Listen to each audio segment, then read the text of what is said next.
Well, I remember when DeFi was a side event to the actual crypto conferences. So now the Real World Assets Summit is a side event. But yeah, welcome to the RWA Summit. That's right, the risk-weighted asset summit, right? It is the RWA Summit. Oh, all right. Well, you know, TradFi says risk-weighted, and then the DeFi people say real-world assets, so I get confused. I do too. I think there's a bit of history in every name, right? And that history is somewhat relevant. Going back into like 2017, the idea of tokenizing assets isn't new. It wasn't new when we started doing it. In fact, though, it was one of maybe the use cases that didn't work out at all in 2017. I remember 2018, 19, there were ICO projects that tried to tokenize stuff. And tokenization, to most of us engineers, I started out in this as an engineer, was really one of those things that didn't make sense. Like, how can you take something that like is a piece of paper somewhere in the underbelly of Wall Street and then like try to turn it into a pure piece of code, a token that is used on chain. And actually, so they had kind of a bad rep, and we tried to convince people that actually they do make sense, that we need to find a way to bring these assets on chain. We need to find a way that actually this DeFi stuff that we've all been building impacts more than just maybe your crypto native ETH, Bitcoin, whatever utility tokens. And so what we came up with, and I think that was like the Maker people, the Centrifuge people, a few others, was real world assets. Now, actually, I have to say I wasn't really familiar with the RWA acronym back then. I'm very, very proud of the finance know-how I learned in the last 6 years of doing this, but I started like very low, and so maybe that's why we end up with RWAs. But I think in the future, actually, I strongly believe that we'll just call them tokens or assets, because, right, like, I think everything is going to be tokenized at some point.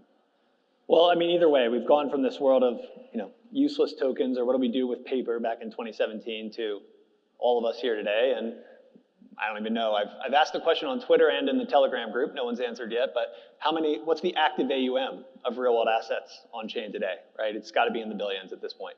But I think we're still left with this question, which is kind of why we're all here today, which is, how do we bring together the blockchain technology and the crypto industry and kind of meld that with the traditional financial institutions and the existing frameworks that exist to kind of scale the adoption of real world assets? Yeah, so similarly to how I've gone through my journey of actually trying to understand finance and learn about all of this, and also understand a lot of the tech that we're also building. I think we're all trying to understand it and build it together. I think like DeFi as a whole has gone through it. And on the flip side, I think we've seen finance, the world of finance, go from thinking, oh wow, this is a cool speculative asset class, it's going to give me some like alpha, beta, gamma, whatever it is, right? You know what I mean. And to a point where like, actually, yeah, this is like how this stuff will work in the future. It is a technology that we can use. It's a technology that ultimately will enable us to build finance more efficiently and build it in a better way.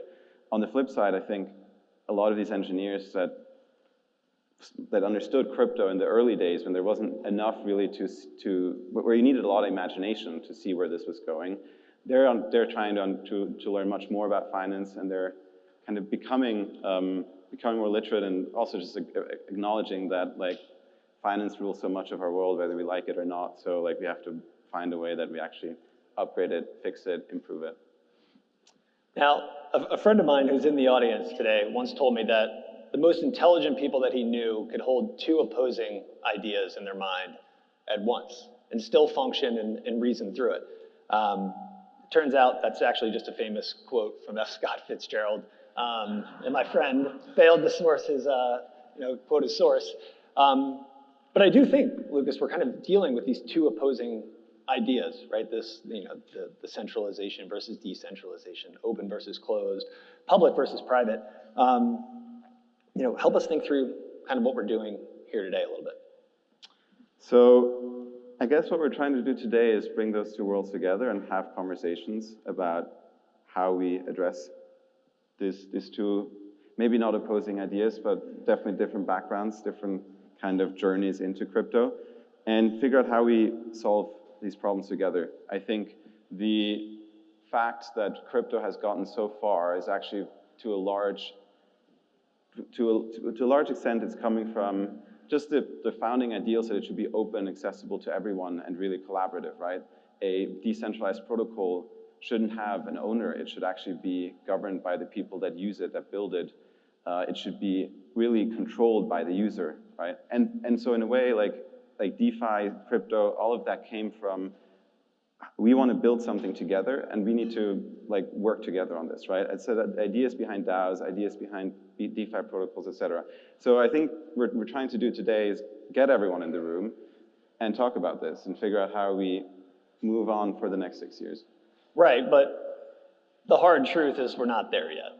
Of course not. Right, so you've got these, the technology doesn't yet function or perform to a degree that institutions can trust. On the other side, you've got regulators, despite their best efforts, trying to keep up with the speed and scale of the innovation that we're seeing. And the institutions, right? There's just risk frameworks, there's compliant frameworks that they simply can't ignore and have to adhere to. And if that's true, if we're not there yet, I think the other truth, and when I look around this room, is that there's not just one person or one organization. There's not a silver bullet to solve this problem, right? I know everyone here has a great resume and everyone works at great organizations or has a great idea that they're building, but we're not going to get there alone. There's not a single dApp, protocol, chain, asset manager, bank, regulator, investor, whomever that's going to figure this out. So I really do think the reason we're here today is to just all get in the room and start to figure this out together.